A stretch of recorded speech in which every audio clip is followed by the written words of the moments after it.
거대 야당의 국헌 문란 행위에 대해서 쭉 정리하고 끝내겠습니다. 전무후무한 탄핵 및 특검법 남발에 의한 국정마비 유도. 현 국회 다수당인 민주당은 대한민국 역사상 그 유례를 찾아볼 수 없는 오로지 대통령 퇴진과 자당 대표의 방탄 및 국정마비를 목적으로 국위 파괴 행위에 다름 아닌 그 의회 독재를 자행해온 것은 공제사실이라고 할 것입니다. 지난 2년 반 동안 민주당은 대선 이후 현재까지 무려 200회에 달하는 대통령 퇴진 탄핵 집회를 열어왔고, 대통령의 국정 운영을 마비시키기 위해서 22건에 달하는 정부 공직자 탄핵 소추, 국정의 핵심 공직자 3인, 국무총리, 외교부 장관, 행안부 장관에 대한 해임 건의, 사퇴 종용 2건, 자신의 입맛대로 35차례에 달하는 특검법 및 7건의 셀프 방탄 입법, 25건의 국민 편가르기 입법 남발해 왔습니다. 문재인 정권과 박근혜 정권에서의 탄핵 시도는 한두 건에 불과했습니다.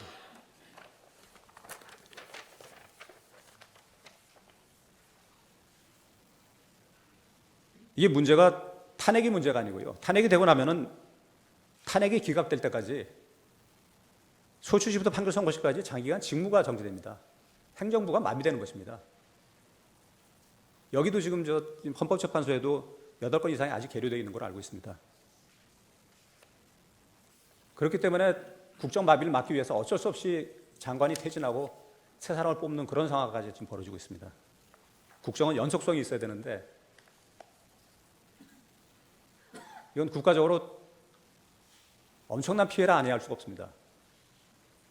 장관 방통위원장을 비롯하여 자신들의 비위를 조사한 감사원장과 검사들을 탄핵하고 판사들을 겁박까지 하는 지경에 이르렀습니다.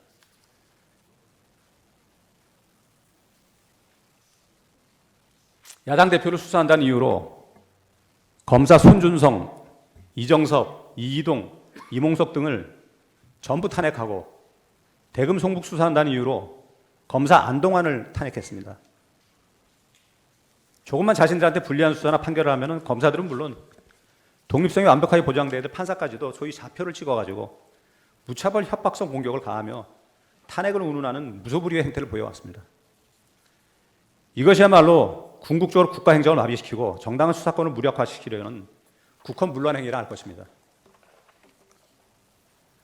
뿐만 아니라 위헌적 특검 법안을 35회나 발의하면서 정치 선동 공세를 가해왔고, 급기야는 범죄자가 스스로 자기에게 면죄부를 주는 셀프 방탄 입법 7건까지 밀어붙이고 있습니다.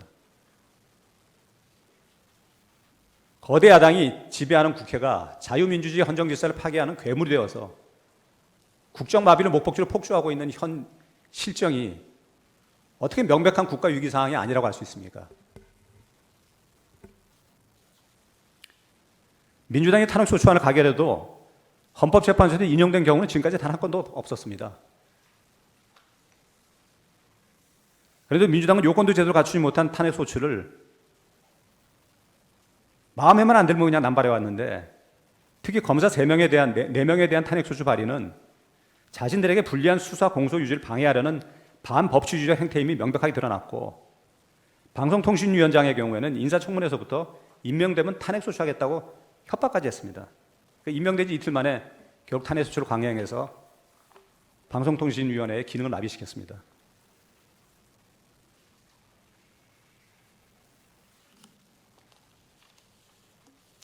헌법재판소께서는 이상민 장관의 탄핵 심판 사건이나 안동환 검사에 대한 탄핵 심판 사건, 이정섭 검사에 대한 탄핵 심판 사건 모두 법 위반의 중대성이 인정되지 않는다고 기각하셨습니다.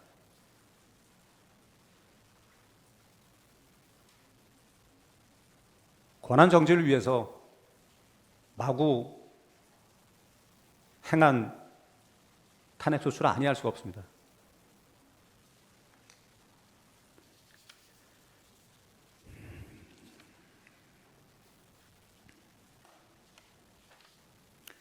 이 검사들, 특히 이재명 대표 사건들, 대장동 사건, 대북 송금 사건, 4명 검사들 소추한 것은 이것은 사법적 탄핵의 본질에서 명백하게 벗어납니다. 이것이 헌법 위반이고 국헌 문란이죠.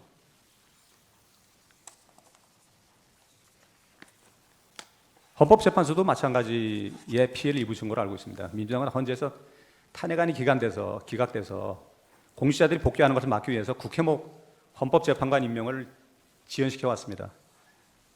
헌재 정상적 기능 수행에 장애를 초래해서 국정마비 사태에 악의적 장기를 일으켰습니다.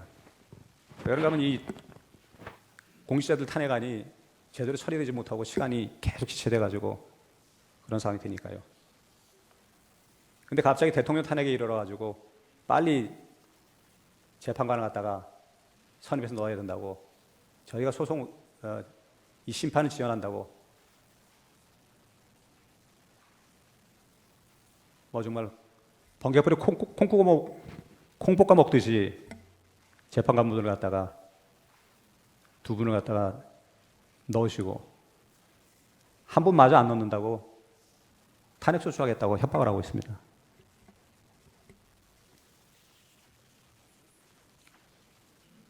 왜 이런 주장을 하는 데 있어서 일관성을 아예 무시하고 누가 봐도 의심하지 않을 수 없는 이런 행태를 갖다가 계속 유지할까요? 그것은 민주당 입장에서는 어떻게 하든 국민들이 이거에 대해서 큰 관심을 안 가질 거다. 그리고 어차피 철옹성 같은 지지자들이 있으니까 그냥 우리 할 수 있는 데까지 해보자. 뭐 이런 거 아닌가 저희는 추론하고 있습니다. 뭐 요즘은 거의 유행어처럼 숨만 쉬어도 탄핵이란 말이 나오고 있습니다. 얼마나 탄핵이 남발되면은 이런 말이 숨만 쉬어도 탄핵이란 말이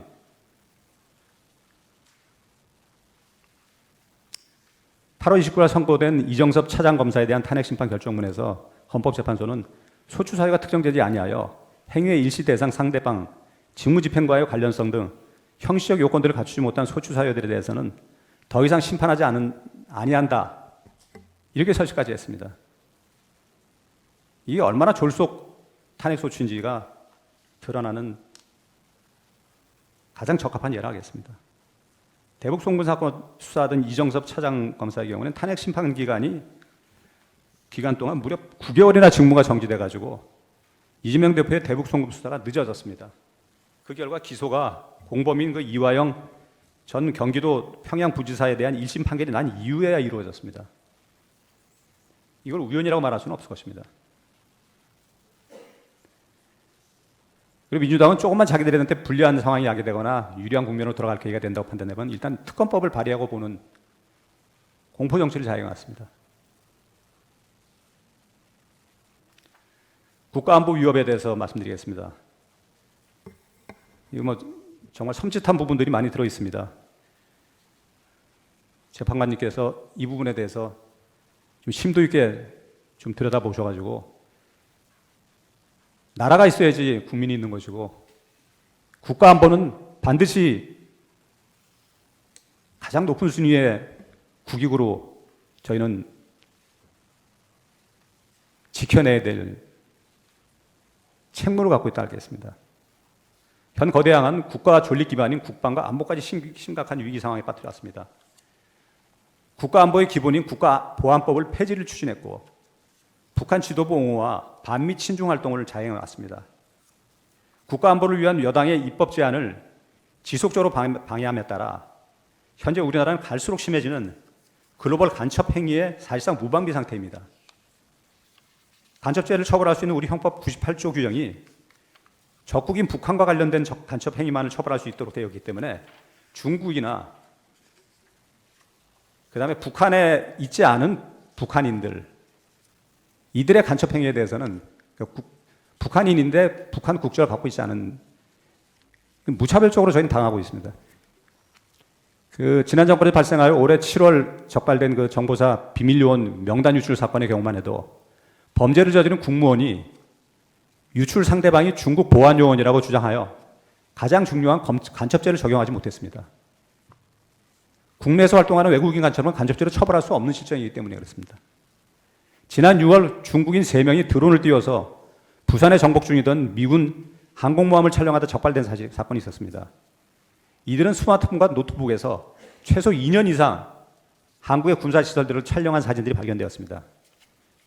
지난달에는 40대 중국인이 드론으로 국정원을 촬영하다 체포되었는데, 가장 비밀이 많은 우리 국정원을 촬영하다 체포됐는데, 이자는 중국에서 입국하자마자 곧장 국정원으로 가서 이 같은 일을 벌인 것으로 확인되었고, 감사원 감사에서 지난 정보라인 고위직 인사들이 사드 정식 배치를 늦추기 위해서 미사일 교체 작전 등 2급 비밀 정보를 시민단체에 넘기고, 심지어 주한 중국 대사관 무관에게 사드 미사일 교체 작전명과 직전 일시 작전 내용 등 기밀 사항을 사전에 알려둔 사실이 적발되었으나 이 역시 간첩죄 처벌이 불가능한 상태입니다.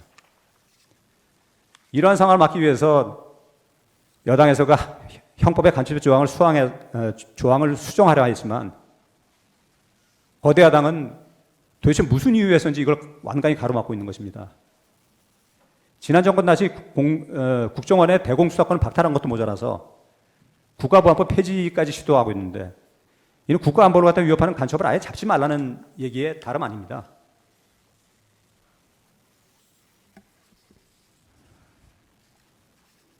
북한의 불법적인 핵무장과 미사일 위협 도발에도, GPS 교란과 오물풍선에도, 민주노총 간첩 사건에도, 북한 주민 인권 문제에도, 거대 야당은 북한의 불법 핵 개발에 따른 유엔 대북 제재도 먼저 풀어야 한다고 주장하는 등 침묵을 넘어 이에 사실상 동조하면서 이에 대응하기 위해서 고군분투하는 정부를 마치 전쟁광인 양 비난만 하여 왔습니다.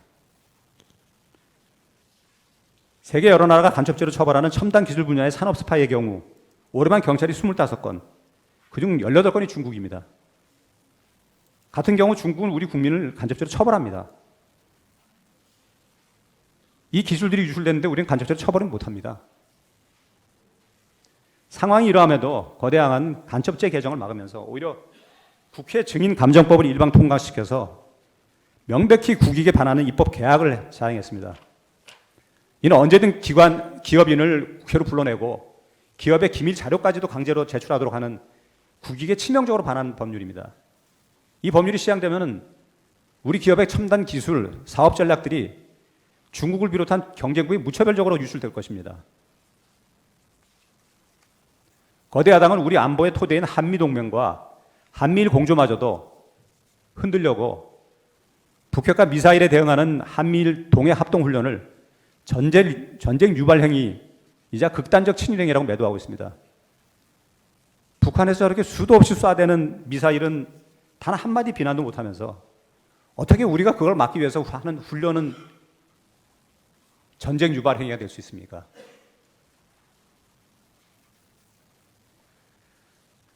(2022년) 중국의 해상훈련이 120회 이상 급증했고 중국과 러시아의 활동훈련도 6차례 있었으며 올해 9월에는 잠수함을 포함한 국군과 러시아 해군 함정들이 동해에서 사상 최대 규모의 연합훈련을 하였습니다.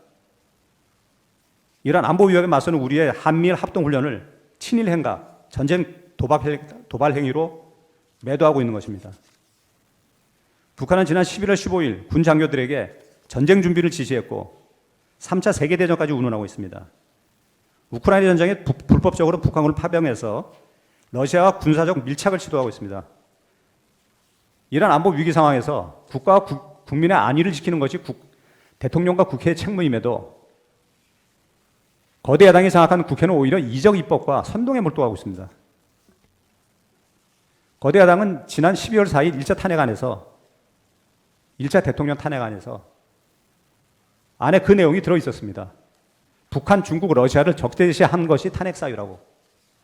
대통령이 북한과 중국과 러시아를 적대시한 것이 탄핵 사유랍니다. 편만 드는 게 아니고 북한, 중국, 러시아를 갖다 적대시하면은 그 자리를 지켜서는 안 될 적이라고 지금 평가를 하고 있는 것입니다. 북한이 어떻게 적대시할 대상이 아닙니까? 북한은 저희를 적으로 규정하고 저희하고 연결된 철도도 다 부숴버리고 드론 공격도 감행하고 국가 안보를 갖다가 너무 명백하게 침해하고 있는데 어떻게 적이 아닐 수가 있습니까?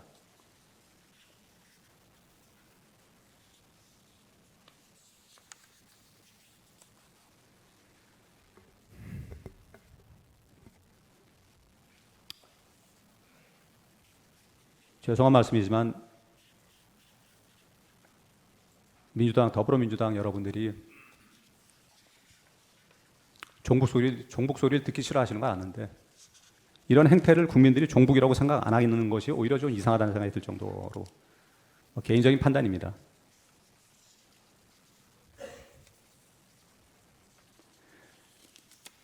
지난해 군을 떠난 경력 5년 이상의 장교와 부사관이 9,481명으로 역대 최다를 기록했습니다. 군 전력의 핵심인 초급 간부들이 열악한 처우와 부족한 지원으로 군을 떠나고 있는 것입니다. 초급 장구의 70%에 달하는 ROTC 지원율도 급감해서 정원의 절반을 채우지 못하는 대학도 속출하고 있습니다. 이를 막기 위해서 국방부에서 당직비 및 수당 인상, 이사비 현실화, ROTC 생활지원금 인상, 활동비 인상 등 예산 증액을 추진했지만 거대 야당의 국방 예산 일반 감액 홍보에 가로막혔습니다. 이 군인들은 저희 군대의 허리입니다. 이 허리가 없으면 저희는 전쟁을 할 수가 없습니다. 근데 이 예산을 갖다가 일방적으로 감액한다는 것은 국방하지 말라는 얘기로밖에 보이지 않습니다.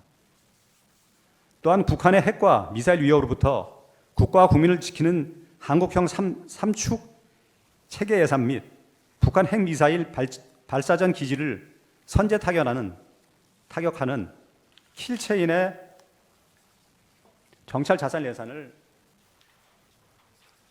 사정없이 깎아가지고 사업 진행 자체를 어렵게 만들었습니다. 핵심 전력인 지휘 정찰 사업 예산을 2024년 대비 4,852억 원을 감액했습니다. 이 금액에 대해서는 조금 더 확인 한번 해보겠습니다. 전술 데이터 링크 시스템 성능 개량 사업은 무려 예산의 78%를 삭감했습니다. 미사일 규모는 KAMD, 즉 한국형 미사일 방어 체계 구축도 고도 방어망 구축 예산 삭감으로 개발이 중단될 위기에 있습니다. 장거리 함대공 유도탄 사업을 위해서 예산 119억 5,900만 원을 책정했지만 96%를 삭감했습니다. 5억 원을 남겼습니다. 그냥 깎으려면 다 깎지 5억 원은 왜 남겼는지 모르겠습니다. 정밀 유도폭탄 연구개발 사업은 84%를 삭감했습니다. 중고도 정찰용 무인 항공기 MUAV 생산도 예산 부족으로 큰 차질이 예상되고 있습니다. 최근 북한의 드론 공격이 가장 큰 위협으로 대두되고 있는데도 드론 방어 예산도 없애버렸습니다. 이것들은 모두 증거로 다 제출할 것입니다. 저희 개인적인 주장이 아닙니다. 접촉 지역 대드론 통합 예산 체계 예산 100억 원 가운데서 99억 5,400만 원을 깎아서 사업을 중단시켰습니다. 굉장히 특이한 것이 100억 원 중에서 100억 원을 깎지 않고 99억 5,400만 원을 깎습니다. 4,600억만 원 가지고서 접촉 지역에서 드론으로 활동하라는 것이죠. 이 큰 배려에 참 감사드릴 수밖에 없습니다. 드론 전쟁의 양상을 살피기 위해서 우크라이나 참관단을 보내려고 하자 국방부 장관을 탄핵하겠다고 위협하기까지 했습니다. 더 나아가 거대 야당은 국방과 국익의 절대적인 방산 수출까지 제동을 걸려하고 있습니다. 방산 물자를 수출할 때 국회 동의를 받도록 하는 방위사업법 개정안을 민주당 당론으로 추진하고 있습니다. 아마 국민분들은 지금 현재 우리나라 수출 중에서 반도체나 그동안 잘 나가던 자동차 이런 것들이 주춤하면서 오히려 방위산업 제품들이 많이 팔리고 있는 건 알고 계실 겁니다. 국익을 위해서는 이런 것들이 많이 팔려나가야 되겠죠.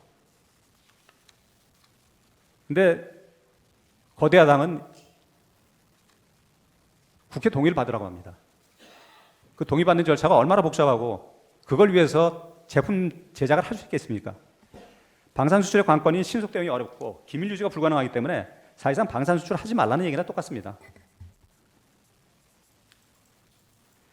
이러한 거대 야당의 행태야말로 헌법이 46조 2항에 규정한 국회의원은 국가 이익을 우선하여 양심에 따라 직무를 행한다. 규정을 위반해서 대한민국의 존립을 위협하는 반국가적 국헌 문란 행위를 할 것입니다.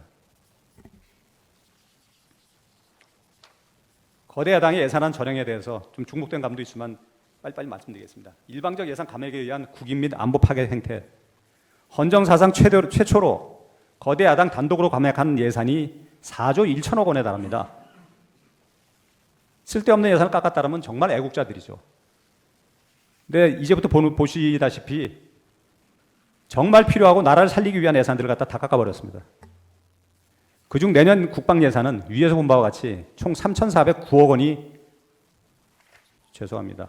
아까 그래서 금액이 좀 약간 이상한 것 같아서 제가 말씀드렸는데 하여튼 3, 4천억입니다. 이거 정확하게 다음 신문에서 제가 밝히겠습니다. 감액되는 등 북한의 대남 공세에 대비할 안보 비용을 무차별 삭감했습니다. 원전은 우리 경제의 최대 성장 동력 중 하나임에도 문재인 정권이 마비시킨 생태계를 대통령이 혼신을 다해서 복구한 것입니다. 그건 모든 국민이 알고 있을 것입니다. 우리가 가장 경쟁력 있는 원전이 원전 국가에서 최우선적으로 찾는 우리 원전을 갖다가 전 정권에서 마비시키고 중국 태양광들을 갖다 수입했습니다. 우리나라 전체 국토가 중국 태양광으로 덮여 있는 실정입니다. 태양광이 얼마나 많은 우리의 동력과 전기를 갖다가 충당했을까요? 아름다운 산가들을 태양광으로 막으면서 원전은 위험만 나면서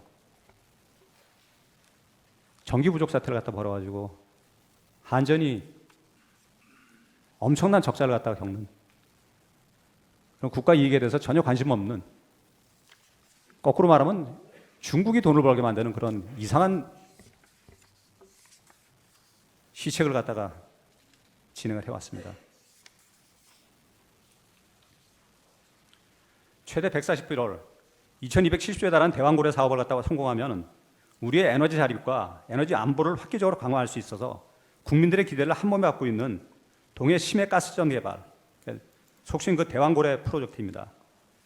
이 사업조차 대통령의 지적으로 평가받는 걸 막기 위해서인지 예산안을 사실상 거의 전액 삭감했습니다.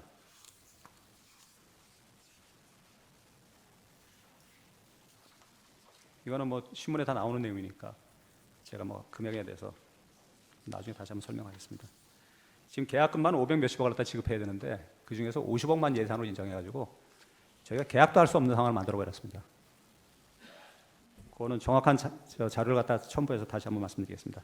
원전 생태계 지원에 1,112억 800만 원을 전액 삭감했습니다. 원전 수출 보증에 250억 원 전액 삭감했습니다. 원전 첨단 제조 기술 부품 장비 개발에 60억 원을 전액 삭감했습니다. 혁신형 소형 모듈 원자로 개발 사업 332억 8천만 원을 전액 삭감했습니다. 동해 심해 가스전 개발 대왕고래 프로젝트 필요 예산 여기다 제가 적어놓고 505억 원을 8억 원으로 감액했습니다. 대통령 감사원 국정소행과 검경 수사 마비 획책 대통령 특활비가 82억 원 전액 삭감됐습니다. 한마디로 자신들이 어떻게든 쫓아내고 싶은 대통령이니까 아무 일도 하지 말라는 얘기입니다. 전 정권에서는 민주당이 나서가지고 문재인 대통령 특활비를 96억 5천만 원으로 편성해 줬습니다. 감사원 특경비, 뭐 눈에 가신 같은 감사원은 일하지 말라는 얘기였죠. 특활비 60억 3,800만 원 전액 삭감했습니다. 자신의 비리 조사했던 분풀이용 삭감임은 초등학생도 알 것입니다. 그리고 감사원이 지금 태양광, 통계 조작 이런 것들을 갖다 부정 선거 이런 진상 조사를 좀 하고 있기 때문에 그 민주당이 굉장히 불리하다고 생각해서 이걸 갖다 아예 깎아버린 거로 저희는 보고 있습니다.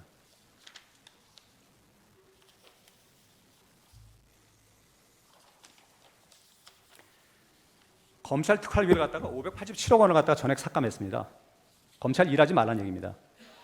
경찰 특활비, 검찰이 일 안 하면은 경찰이라도 일하게 하나 보면은 치안 활동비를 갖다가 31억 원 전액 삭감했습니다. 검찰 경찰의 이 특경비, 특활비, 치안 활동비 예산은 금융사기 사건, 보이스피싱과 같은 성범죄를 비롯한 사회적 약자 대상 범죄, 마약, 조폭 등 민생 침해 사건 수사, 그리고 대공 수사에 쓰이는 예산입니다. 이는 대한민국 마약 소굴, 조폭과 성범죄자가 활개치는 나라로 만들겠다는 것에 다름 아니라고밖에 판단이 들지는 않습니다. 그리고 너무나도 의아한 게 민주당은 집권 당시부터 검찰의 마약 수사 역량을 지속적으로 약화시켜 왔습니다. 2018년 대검의 마약 수사부를 없앴고 2020년에는 대검 마약과를 조직범죄과에 흡수시켜버렸고 2021년 검경 수사권 조정을 하면서 검찰의 마약 수사 권한을 대폭 축소했고 대검찰청 마약범죄 모니터링 시스템 예산까지 없애버렸습니다. 급기야는 2022년 검수완박을 밀어붙이면서 검찰의 마약 수사권을 아예 박탈해버렸습니다. 그 결과 인구 10만 명당 마약범죄 적발 인원을 다는 마약류 범죄 개수가 2012년 18에서 지난해 54까지 올랐습니다. 3배가 오른 것입니다. 다크웹 SNS를 이용한 비대면 마약 거래가 늘어나면서 2030 청년 세대의 마약 범죄가 전체의 절반을 넘어섰고 심지어 10대 청소년 마약류 사범도 5년 만에 10배로 급증하는 등 마약으로 인한 사회적 손실이 연간 6조 7천억에 달할 지경입니다. 그런데도 거대 야당은 오히려 검찰의 마약 수사권 박탈을 더해서 마약 범죄 관련 예산을 전액 삭감하는 도저히 납득할 수 없는 태도를 보이면서 일부 민주당 의원은 불과 5년 사이에 5배 늘어난 수준은 그 마약과의 전쟁을 선포할 만큼 심각하지는 않다. 2022년 헬로윈 참사 사건마저 마약 수사 때문이다. 마약 때문이 아니라 마약 수사 때문이랍니다.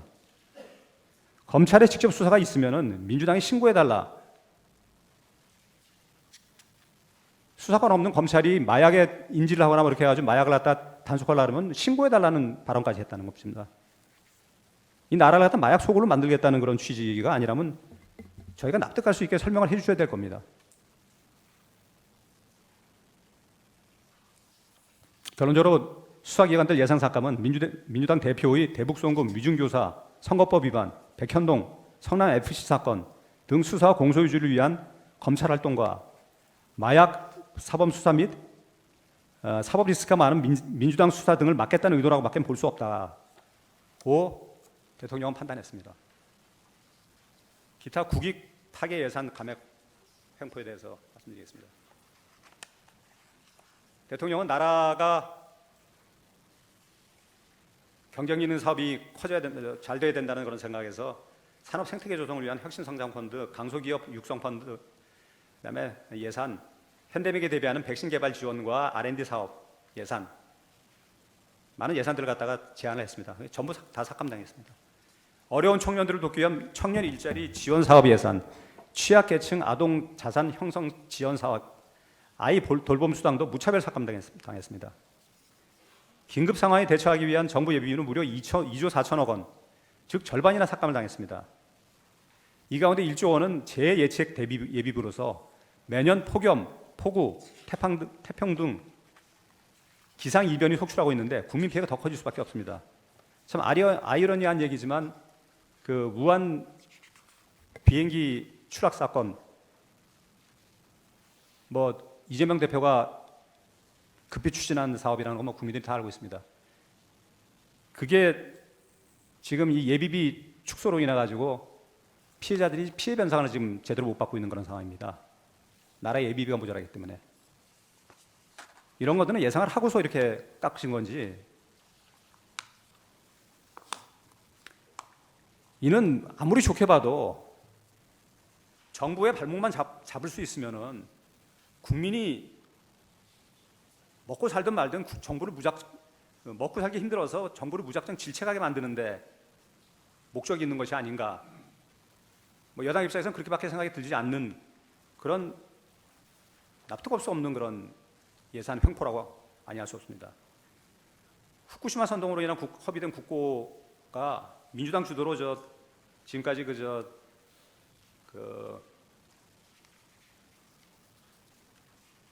총선 앞두고서 후쿠시마로 인해 가지고 우리는 다 핵에 오염될 수밖에 없다. 그렇게 강력히 주장하면서 국민들을 들쑤셨습니다. 그 바람에 방사능 검사를 4만 번이나 했고 무려 1조 5천억이라는 어마어마한 헛돈을 허비할 수밖에 없었습니다. 옛날 미국 소고기 파동이 생각나는 상황이었습니다.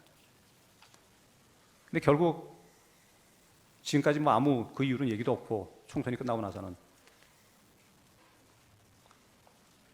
국회의원 연봉은 2억 6천만 원으로 인상을 했습니다. 국익을 위한 예산들은 다 삭감하고 국민의 세금으로 자기들 연봉은 인상했습니다.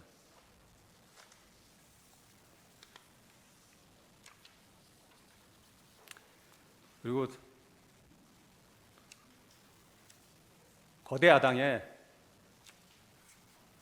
무지막지한 그 파괴 입법 폭주에 대해서 이거 시간이 좀 많이 걸리는 것 같아서 제가 좀 뒤쪽은 많이 생략을 하겠습니다. 다음번에 저희가 다시 저거 하더라고요. 비상계엄 적법성까지 제가 오늘 변론을 하려고 했는데 일단은 이 부분만 하고서 오늘은 끝을 내도록 하겠습니다.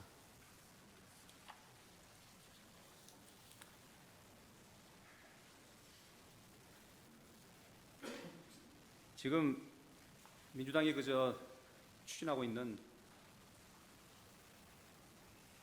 민주당 대표 대북 송금 사건 수사 방해하기 위한 특검법을 비롯해서 수사기관 무고죄법, 검찰 수사 조작 방지법, 검찰 수사를 조작을 방지한답니다. 여당을 수사하면은 그것은 정당한 수사고 야당 국회의원을 감히 건들면은 조작하는 거라고. 표적 수사 금지법. 범죄가 있는데 그걸 표적 수사라고 막는답니다. 법 왜곡죄 도입. 이건 저도 법조인 생활 거의 3, 40년 해봤지만 법 왜곡죄라는 말은 처음 들어보는 용어고 도대체 이게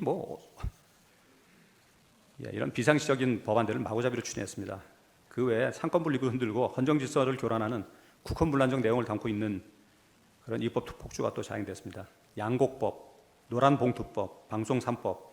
이건 재장 부담이 워낙 크기 때문에 위헌 소지도 높고 정치 편향성이 높은 이거 외에 하여튼 정치 편향성이 높은 25개 법안들을 여야 합의 없이 본회의에서 직회부에서 일방 통과시켰습니다. 이 법에 의한 폐해는 오로지 국민들이 다 덮어쓰게 될 것입니다.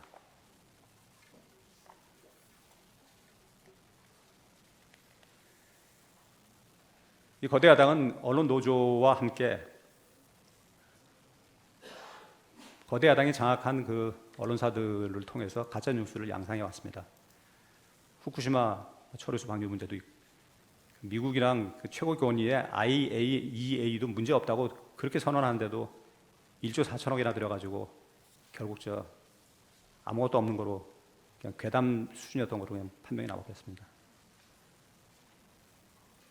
근데 아이러니하게도 후쿠시마보다 50배나 많은 삼중수소를 방류하는 중국에 대해서는 처음부터 지금까지 민주당은 단 한마디도 하지 않았습니다.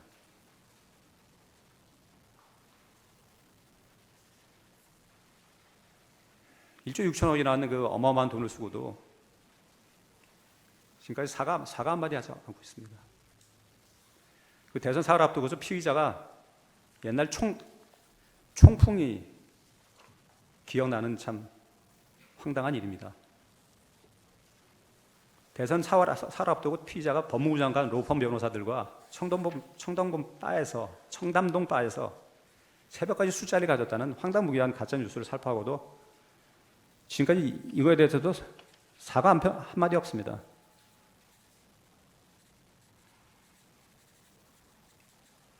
그리고 대통령이 검사 시절에 대장동 수사를 무마시켰다는 가짜 인터뷰 녹취를 만들어가지고 좌파 인터넷 매체를 통해서 공개했고 민주당 후보는 대선 하루 전날 이 가짜 뉴스를 담아가지고 475만 명한테 문자 메시지를 뿌렸습니다. 이게 표에 영향을 안 미쳤을 수가 없겠죠. 이를 받아 보도했던 방송사는 결국 사과방송까지 했고 관련자들이 검찰 수사를 받고 있지만 정작 가짜 뉴스 살포에 앞장섰던 민주당은 사과조차 없습니다.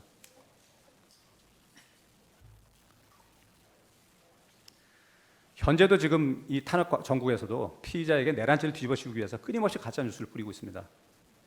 야당과 가까운 사람들이 계엄 관계자를 협박해서 사령관을 불러가지고 김병주 의원 앞에서 극좌 성향 유튜버한테 진술을 하게 하고 극좌 성향 유튜버라도 국회 회의장으로 불러서 가짜 뉴스를 생중계하기도 했습니다. 정치인 암살주로, 북한군 위장 계엄군, 미군 사살 북폭 유도 등 터무니없는 허구 주장을 늘어놓고는 자기 자체 내적으로도 신빙성이 낮다고 자인하고서는 그 보고서 내용을 사과까지 했습니다. 그랬더니 며칠 만에 가능성을 배제할 수 없다고 또 보고서를 수정했습니다. 국방부 공반에 이삿짐 트럭이 들어간 것을 구두용품 실은 무송용품 실은 트럭이라면서 연일 가짜뉴스를 살포했다가 나중에 그게 일반 트럭이라는 걸 알고 나서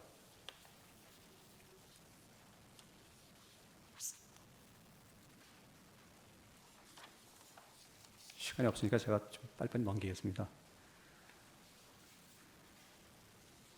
지금 대한민국은 행정과 사법의 정상적인 수행이 불가능합니다.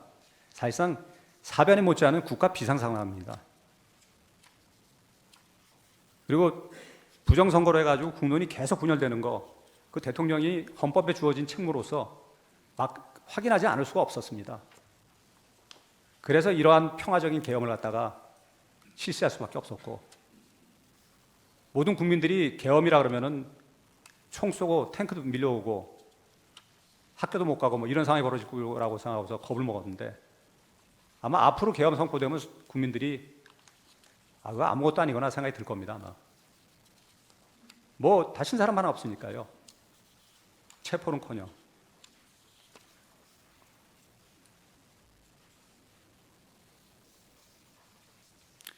이러한 국가 위기 상황에서 나라와 국민을 구하기 위해서 대통령이, 국회 해산권이 없는 대통령이, 지금 국회는 모든 안건 결의가 더불어민주당의 의견입니다.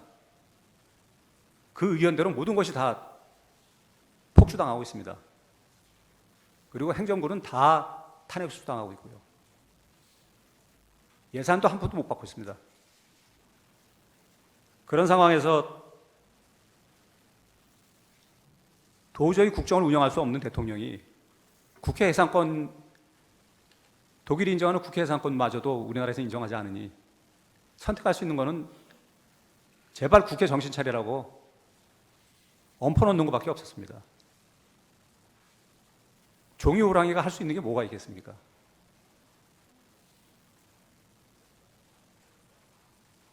국민들이 깨우쳐가지고 거대 야당의 이 폭주를 반드시 막아달라는 그 간절한 소망, 그것이 담긴 것이 이번 계엄입니다.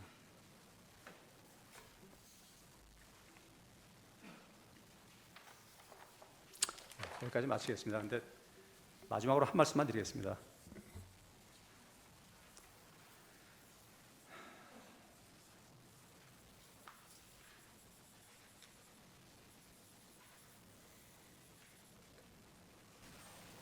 지금까지 흘러온 2년 이상 대통령 재임 기간 동안에 벌어진 이 모든 일들, 이것들이 정말 사회 구석구석까지 다 스며들어가고 국민들 위기의식이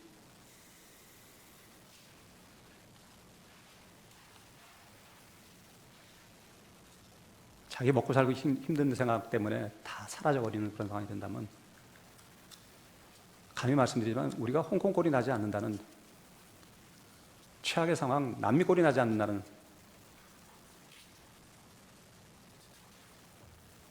그거 장담 못한다고 전 감히 말씀드립니다. 국민들이 그 부분을 느끼셔야 된다고 저는 생각합니다. 이 나라가 어떻게 해서 여기까지 왔는데,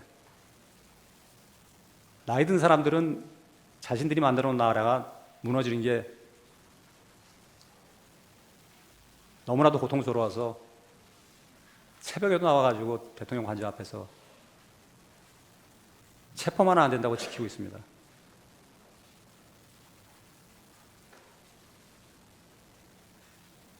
마지막 사법부의 보루이신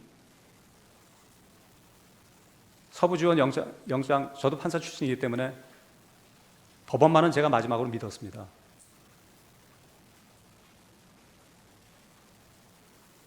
관할권도 없는 불법영장, 그거 어제 집행이 됐습니다.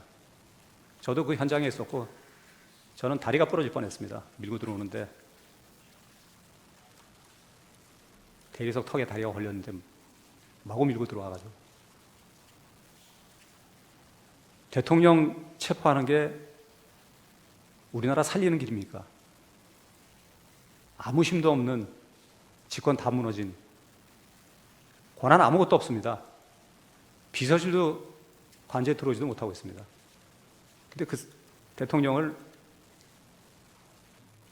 꼭 수갑에 채워가지고 법정에 세워야 되는 것이 그게 정의인지,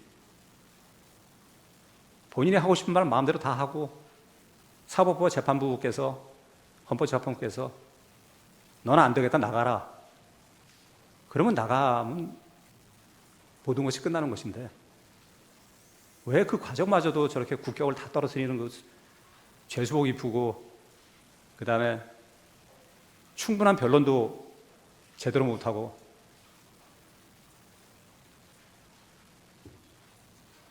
그냥 국회에서 이렇게 소추하니까 그 국민 여론이 이렇게 들끓으니까 너희 나가는 수밖에 없다. 이렇다면 수많은 법조 경력을 갖고 계시고 정말 감히 훌륭하다는 말씀을 제가 안 드릴 수 없는 재판관님,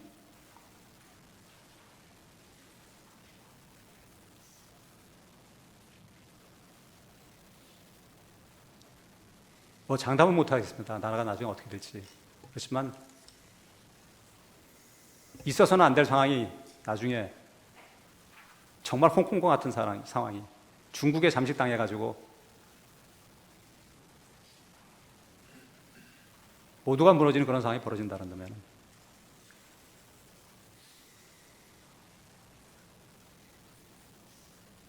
제발 탄원드립니다. 지금 대통령과 거대 야당의 싸움입니다. 누가 정당한 건지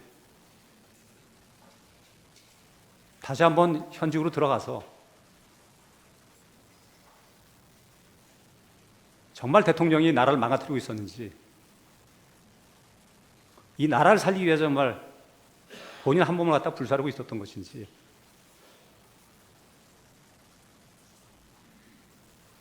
다시 판단받을 수 있는 기회를 이 형식적인 평화로운 계엄이 국헌을 문란한 것이라는 그런 판단 대신 정말 현명하게 깊게 들여다보시고 이 나라를 위해서 반드시 현명하신 판단을 내려주시기를 진정으로 간절히 말씀드립니다. 대한민국은 지금 일본을 넘어서 1인당 국민소득이 6위까지 올라온 나라입니다. 이 나라가 무너지도록 그냥 둘 수 없기 때문에